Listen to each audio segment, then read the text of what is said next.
If you've been in the One Piece community for any amount of time, you'll know that the topic of swordsmanship is a political issue. And that's because to put something under the umbrella of swordsmanship is to say that the person with the best swordsmanship would be the best at it. Now, on its face, this seems uncontroversial. However, people want their favorite characters to be the strongest characters, so what you end up having is people doing their best to try and give swordsmanship a very restrictive definition, so that way they can say that certain characters aren't part of the swordsmanship club and therefore don't have to answer to the club leader. Now, this is not a Mihawk vs. Shanks video. I know that's a waste of time. All I'm trying to do is to provide a working definition of swordsmanship, so moving forward, we can all be speaking the same language. Now, we're talking about One Piece here, and it goes without saying that One Piece is a fantasy manga with a whole bunch of strange and diverse powers. Keeping this in mind, it would be a bit silly to assume that swordsmanship in a world like this would be like swordsmanship in a world like ours.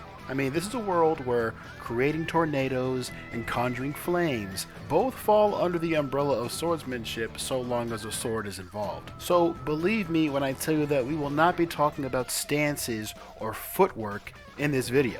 This is One Piece.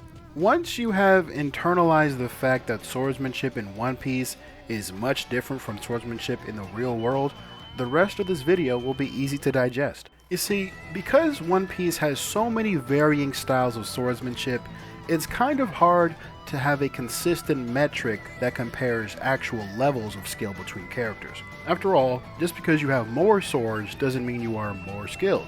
Really, there's only one thing that's been consistently and explicitly shown to create a hierarchy in sword skill in the series, and that has been Haki. Yes, folks, that's right. Seeing as how he is with us the majority of the story, Zoro is our main insight into what swordsmanship is. And things that are framed as progression towards his goal to being the world's strongest swordsman are obviously things having to do with swordsmanship. And the first big leap we saw him take in terms of his swordsmanship was when he gained the power to cut steel in Alabasta. And this power to cut steel was described by Zoro's teacher in the exact same way that Hyogoro described Haki to Luffy 700 chapters later in Wano. So given that right before Zoro used this power, he talked about his sword understanding his will, it's pretty clear that yes, this was in fact Haki the whole time. Something similar happens when Zoro pulls out Ashura to defeat Kaku in Enies Lobby.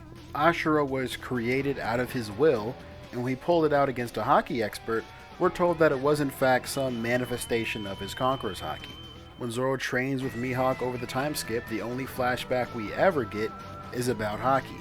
When we enter the land of the samurai, Zoro gets a new sword that's supposedly going to test him, and all it tests is Haki. His passing of this test is signified by his usage of his King of Hell sword style, which is really just his normal sword styles enhanced by Advanced Conqueror's Haki. So all of Zoro's progress towards becoming the world's strongest swordsman centers around his Haki. And this makes sense when you take into account what Zoro's teacher told him during his initial training flashback. The pinnacle of swordsmanship is having the power to protect what you wish to protect and cut what you wish to cut. Once we understand that this is in reference to Haki, it becomes rather straightforward. He wished to cut steel, and awakening Haki gave him the power to cut steel. Obviously, to cut harder things, you need stronger Haki. So to be at this theoretical pinnacle of swordsmanship means your Haki has to be strong enough for you to cut anything. After all, if your Haki is too weak, then you don't have the power to cut what you wish to cut. Now, I don't think anybody in One Piece is at this theoretical pinnacle of swordsmanship. However, the closer someone is to this pinnacle, the stronger their Haki has to be, at least among sword users. Now, you might be thinking, well, if Haki is all that matters, couldn't Luffy just pick up a sword and be a better swordsman than Zoro since he has stronger Haki? Now, the answer would be no, because Luffy does not know how to wield a sword. But let's say he did. Let's say he could wield a sword and could flow his stronger Haki through that sword better than Zoro could. This would mean he could cut more things than Zoro, thereby putting him closer to the pinnacle of swordsmanship, meaning yes, he would in fact be a superior swordsman. Now again, you might be thinking, isn't it kind of dumb that high-level swordsmanship seems to just boil down to applying the universal power system of One Piece to a sword?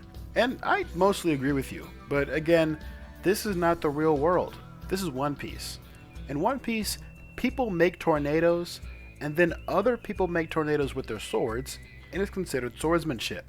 In One Piece, people conjure flames, And then when people do it with their swords, it's considered swordsmanship.